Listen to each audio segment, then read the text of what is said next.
Today on Getting to Yes And, my guest is Christie Hefner. Christie has served as the chairman of Hatch Beauty, a brand and product innovation company. She was executive chairman of Canyon Ranch Enterprises, and she was the chairman and CEO of Playboy Enterprises for 20 years, making her the longest-serving female chairman and CEO of a U.S. public company. She has also served as director for the Center of American Progress, a think tank started and run by John Podesta.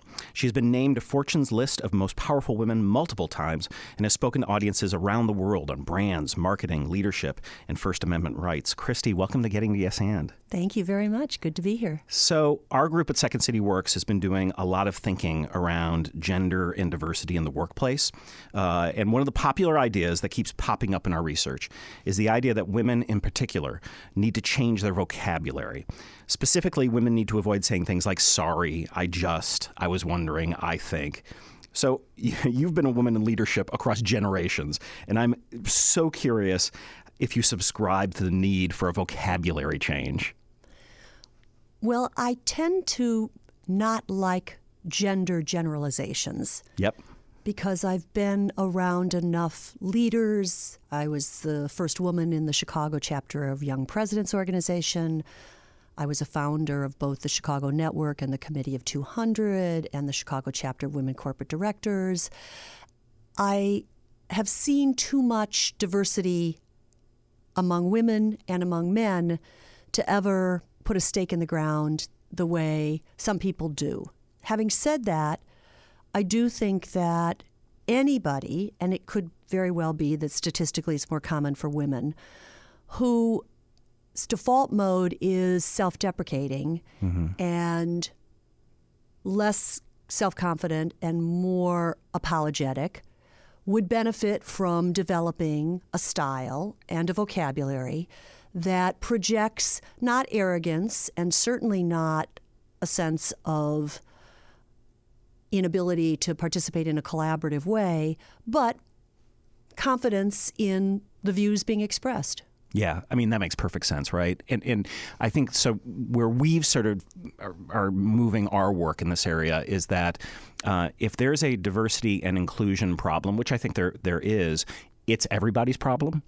And I think to that point, it's a people problem. It's a human problem. And you're right. I mean, we all carry these traits inside of us. And we talk a lot about sort of soft skills and hard skills. And certainly, I think Second City and improvisation is a soft skills issue primarily. But I think that sometimes it gets lost in the translation when we start to divide. And what we want to do is get everyone in on the conversation. Well, and another way of putting exactly that point is that to be an effective leader, in my opinion, requires having a lot of tools in your toolbox. Yeah.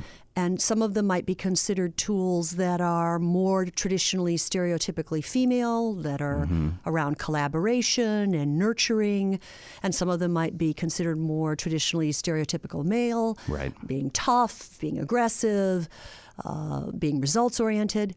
In truth, we have, all of us, those qualities within us. And just as I would think in improvisational theater, and certainly in theater, which I did a little of in my misspent youth, you want as big a toolbox as you can bring to your performance. You right. want as big a toolbox as you can bring to your role as a leader, because each situation, both in terms of who you're working with and the demands of that moment, may require a different set of skills. Yeah, it's interesting. I was at Stanford this week at the Graduate School of Business working in a class and team teaching. And one of the things that came up is what we don't understand is why people check their humanness at the door when they enter a business. And this seems common, that they don't want to use all the things that make them interesting and full people. Empathy, that has a place in business. I would say it has a huge place in business. In fact, I'd argue it's pretty difficult to be really successful without right. that gene.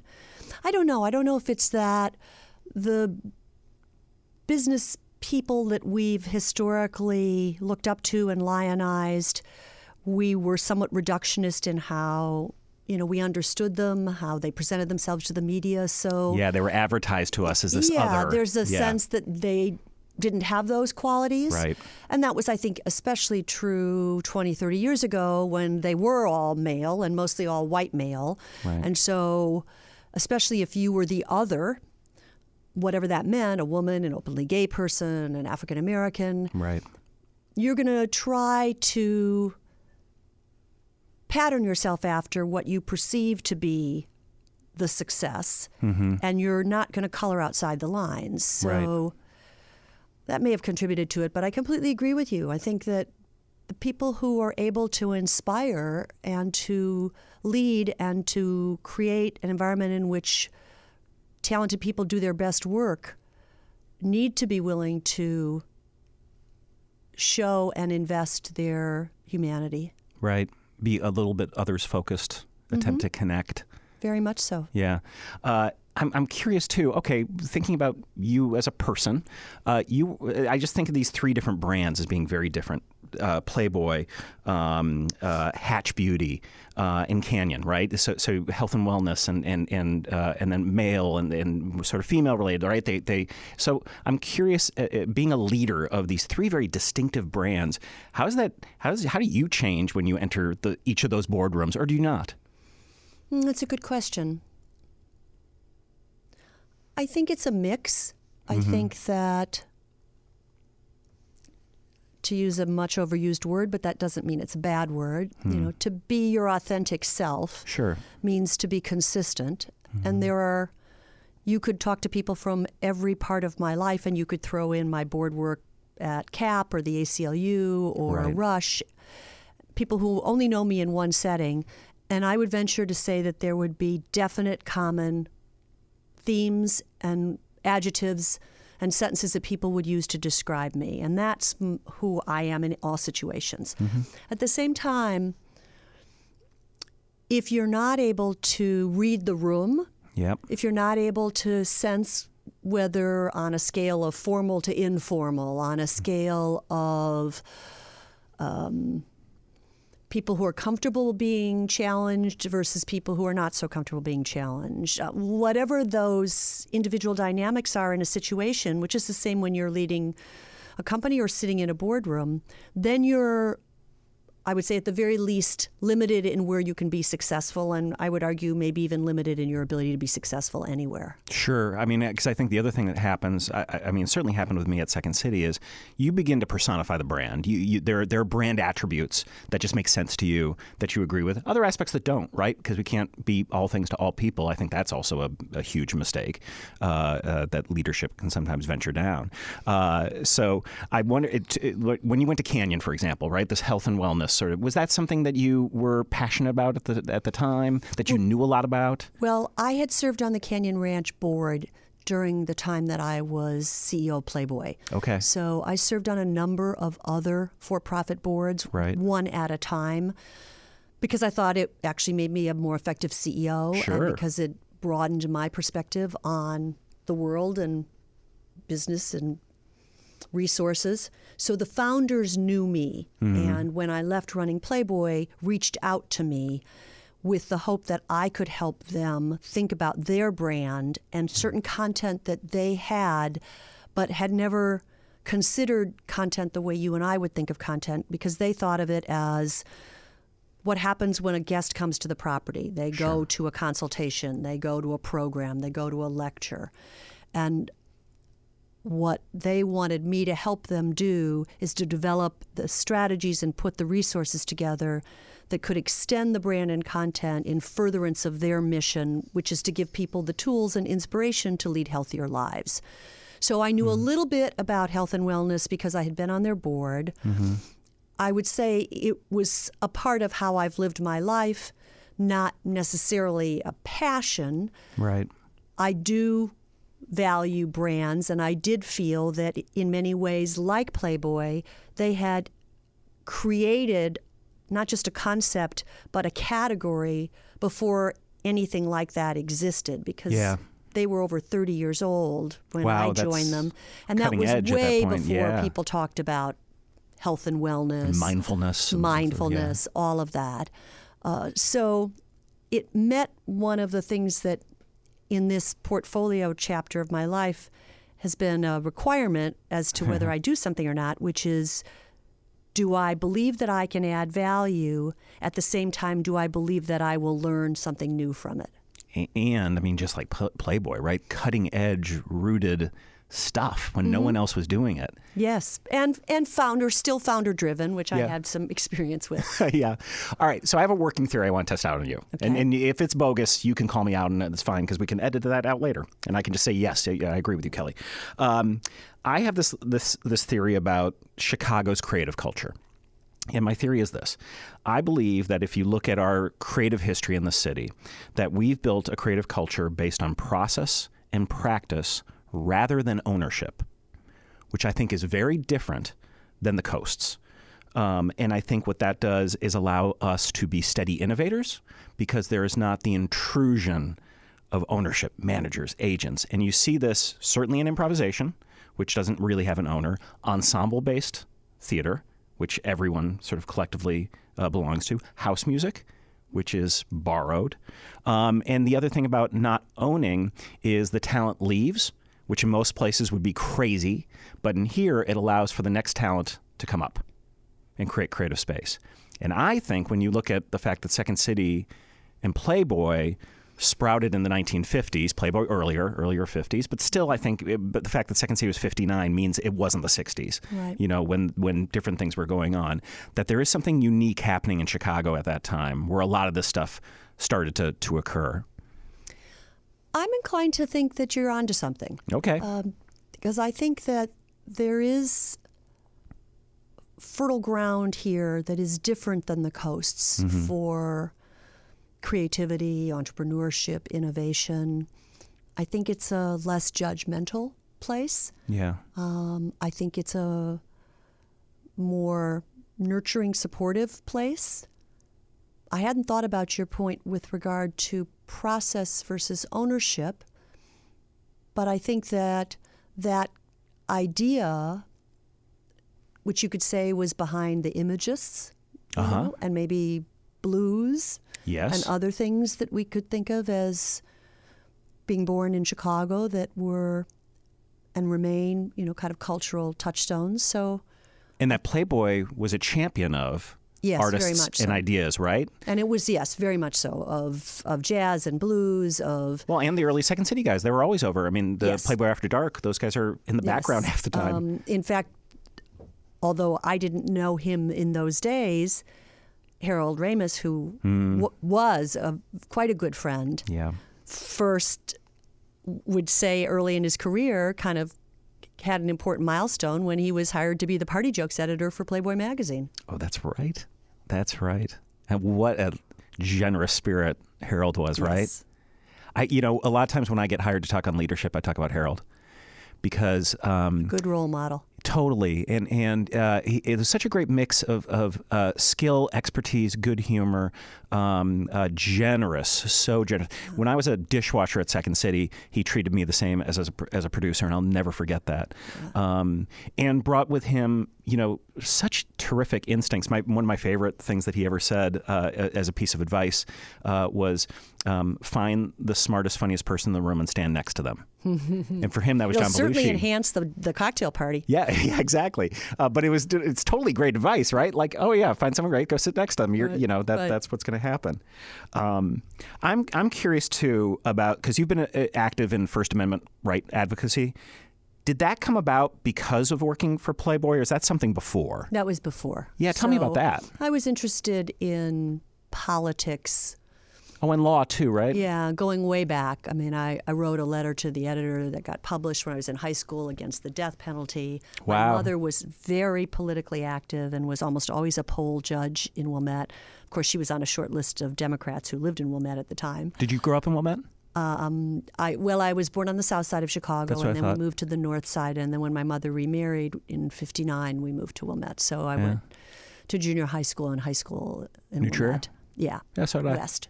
Oh, you were West? Yeah. I was there when they combined. Okay. Mm-hmm.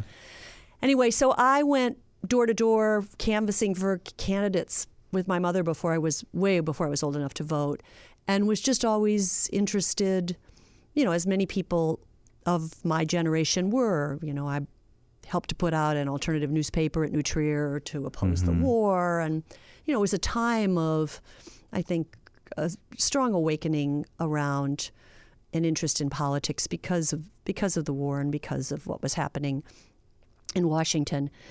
And when I was at Brandeis, I actually thought I would try and go to Yale's Graduate School of Law and Public Policy, and then my dream was someday to wind up in the Senate or the Supreme Court. So all of that preceded Playboy. That's interesting. So you're at Brandeis during the Kennedy election, or right I went after? At Brandeis from 70 to 74. Oh, it's a little later than that. Oh, very different. So you're at Brandeis as Watergate, and yes, wow, that's an interesting time to be in college. Bombing of Cambodia and all of that. Were you an activist at that point? I was. I wasn't a marcher, but I worked for candidates. Yeah. Father Drinan, Michael Harrington. Sure. I taught in Upward Bound. Mm-hmm. So I did things like that. And I liked very much being at a university. It was one of the appeals to me at Brandeis that had a strong social conscience and a strong interest in social justice. I read somewhere that you said that Ruth Bader Ginsburg has your dream job.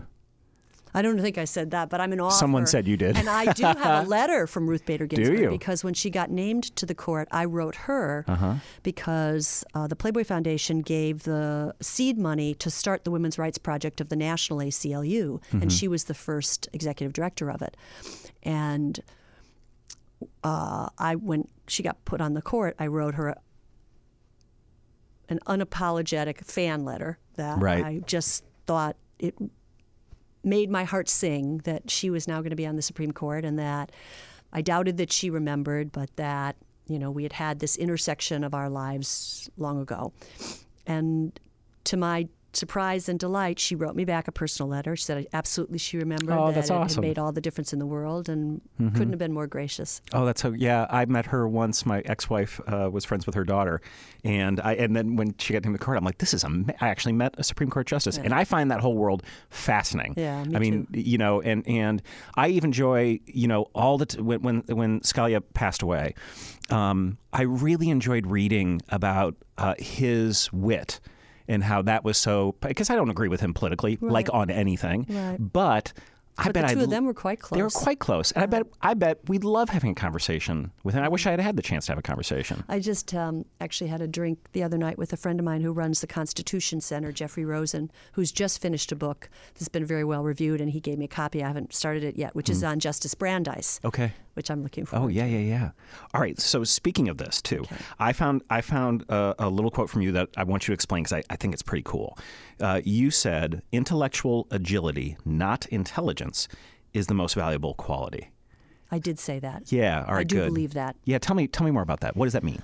Well, I came to appreciate that when I was still running Playboy and was frequently in a position of having to choose who to hire or promote into senior jobs. And early in my career, my assumption was, you look for the strongest resume. You know, if you want to hire someone to do A, B, C, D, E, find someone who's done A, B, C, D, E, and then hire that person. Mm-hmm. And then I came to believe that was a much too limiting way of looking at talent and potential. Mm-hmm. This is one of the problems about the gender gap in executive ranks, is that we know from the research that men get promoted on potential and women on accomplishments, and women are not helping themselves because they tend not to apply for jobs where they don't have a very high percentage of the requirements that they've already done in their previous job, whereas men, I think the average is like 40% and 90%. Men see 40% match and think, well, I can do the remaining 60%. Yeah.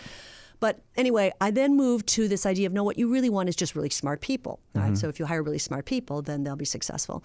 And then especially because one of the opportunities I had in the years I was CEO of Playboy was to really reinvent the answer to the question, what business are we in, away from a magazine company to a brand-driven multimedia and lifestyle company.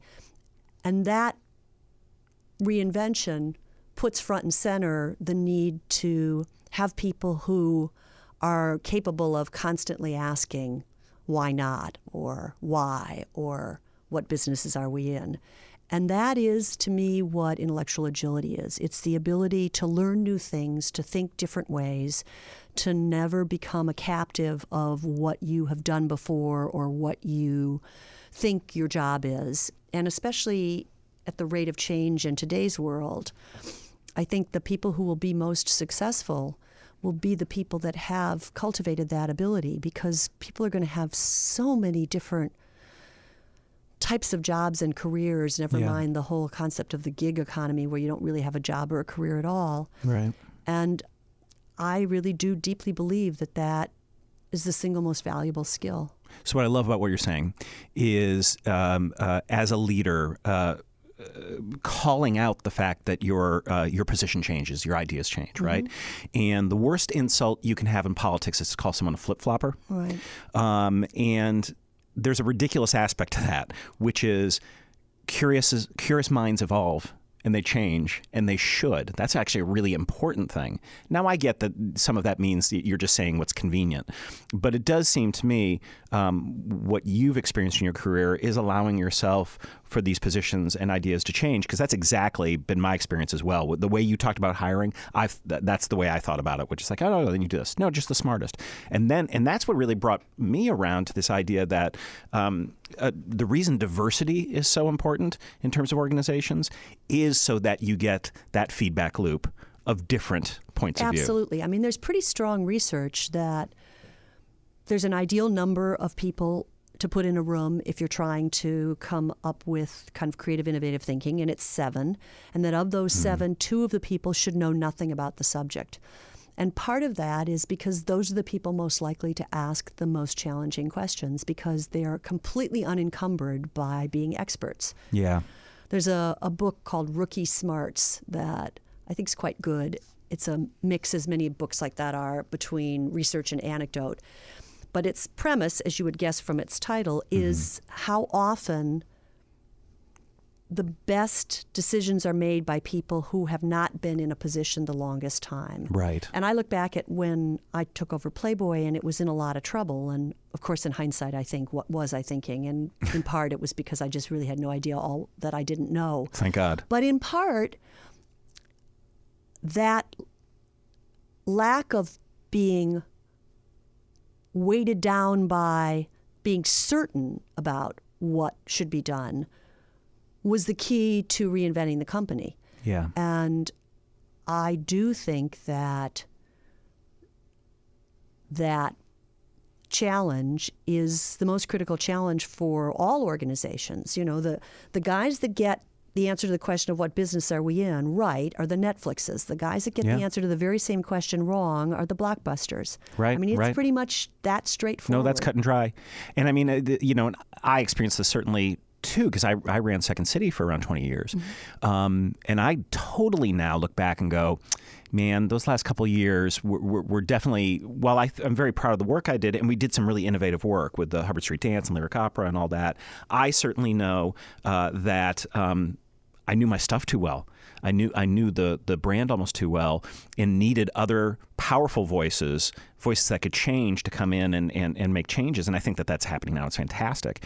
And there was an author recently, and I think Adam Grant was writing about him, or a thinker, where the suggestion was you should bring in someone who doesn't share your culture into your business. And my first thought was, that's terrible. Culture is so important. But then as I sort of read into this, I'm like, no, because if your culture is strong and you believe in it, it can withstand someone coming in and challenging it. Sure. And I think that's hard for especially successful companies to reinvent themselves. That's why I think innovation rarely occurs in big successful companies. Yeah. It's almost always the scrappy startup, because the big successful companies are, for perfectly legitimate reasons, quite confident in the way they've always done things. And to think about doing things very differently, to think about doing things that would be actually competitive with what they're doing, that's a hard transition to make. Yeah. Okay, we're talking about very macro things, but I was reading a quote from you, and it's a micro thing, but I think it's really smart. You said, and this is talking about someone asking for a raise. All right. And you wrote, the real question is, what have you done to help my company, my division, my department be successful? You need to understand what those drivers are because they can change over time. Your company may move from a growth mode to a cost control phase or into an expansion period. So you need to understand that your boss is not wondering what can be done to make Jane happy. Your boss is wondering what Jane can do to make him or her successful. It's true. It's so radical, this idea of you don't deserve the raise, but if you go to the person and go, hey, I'm going to make you $3, can I have one? That makes perfect sense to a boss. I've seen it over and over again that people who are good employees, but they don't grasp that basic concept. So I go out of my way to try and say it to people to hopefully get them to start thinking that way, because I think the default mode for people is to say, hey, I really deserve this. I worked hard. Yeah. And that is simply not the conversation that is productive to have. And I try and say that. And I say, look, I ran a company where I don't think you could find anyone that worked with me, or very few, let's hedge my bets, but not very many people who worked with me who wouldn't have very good things to say about the culture that I built and my leadership style. So that would be considered a company that was empathetic, that was nurturing, that cared about its people, all those things. And at the end of the day, it's still not about what you think you deserve, Kelly. It's just not. No.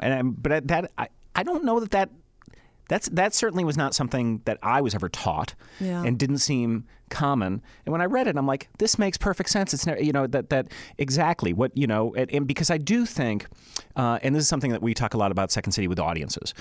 The audiences want you to succeed. Bosses want their employees to succeed, and they want them to make money for the most part. There's no problem there, but it's framed wrong. The conversation gets framed wrong, right. And then when you're in the deserve mode, right? No one does great work when they're in deserve mode. Well put. So yeah, all right. So we don't have much time, but I do want to talk to you a little bit about feedback, because this is a big area for Second City, right? We create our content in a feedback loop, and improvisation, because it's this area that exists between audience and performer, gives you real-time feedback. And you've talked about the need for 360 feedback. And here's something who enjoys performance reviews? No one. Like either party, right? Giving, receiving, zero. It's painful. It is the worst. And I know this because I was so bad at giving it and taking it, frankly. Everyone takes it personally, both sides. So this idea of getting rid of that, instead moving to a model where feedback is ongoing, but in a way that is empowering and powerful and smart, seems like the right move. And this is something you agree with? I do. I do. I think we're going to have to reinvent that traditional structure of the annual performance review. I think it's, first of all, to the conversation we were just having about the need to know what are the metrics that drive success at any one moment. The velocity is too fast to say, well, once every 12 months will be sufficient to give you feedback. Thanks for that note I should have had 11 months ago. Exactly. And secondly, if you take it out of that kind of moment of you're standing in the dock waiting for the jury to come back in and make it a more regular interactive exchange, it's much more likely to be more impactful, less threatening, more effective, all of the above. Because I think one of the things from what I understand about improvisational theater that's really similar to what's important in being successful in leadership generally is understanding that effective communication is less about your ability to put into words your ideas and more about your ability to hear the other person's ideas. Active listening. Usually people think of communication skills as their presentational skills, and those are very important. I actually pitch certain skills that I would say everyone should try and get as good at as they can. One of them is negotiating. One of them is speaking. But the critical, more than half the loop of effective building ideas and consensus around moving forward is the not even just listening, but the hearing part. And I think one of the things about improvisation is you have to be in the moment. You have to be hearing. And you have to hear in a way in which you can build on what someone else did. I did some structured ideation with a guru in that field many years ago who had a great expression of what you shouldn't do that often the smartest people do. And he called it heat-seeking missiles. Yeah. And you know exactly what it is, totally right? You're it, yeah. sitting in a room and someone raises their hand and they offer an idea around whatever is being discussed, and the very first thing that happens is someone else says, well, that won't work. Right. And then they try and identify the fatal flaw of the idea. Yeah. And the truth is that any idea, like any moment in improvisation, you know, there's probably some stuff that's wobbly about it, and Totally. there's probably a gem in there. And your job as the colleague on the stage or the colleague in that room is to find the gem in it and build on that. Yeah, you yes and it. Yeah, the no is killer of creativity. It's interesting because I've also been thinking about, you know, what can the arts teach business with regard to this feedback? And one of the ones that I thought was great, and this is something I've used on my kids because my wife and I are both theater people. Here's one: take the note. So in theater, right? Very good. Right. Yep. You don't have to agree with the note. You don't have to even do the note. You just take it. You say, thank you for the note. And to me, it's like, because when you fight the note, all right, now you're into a cycle. Now you've stopped productivity now.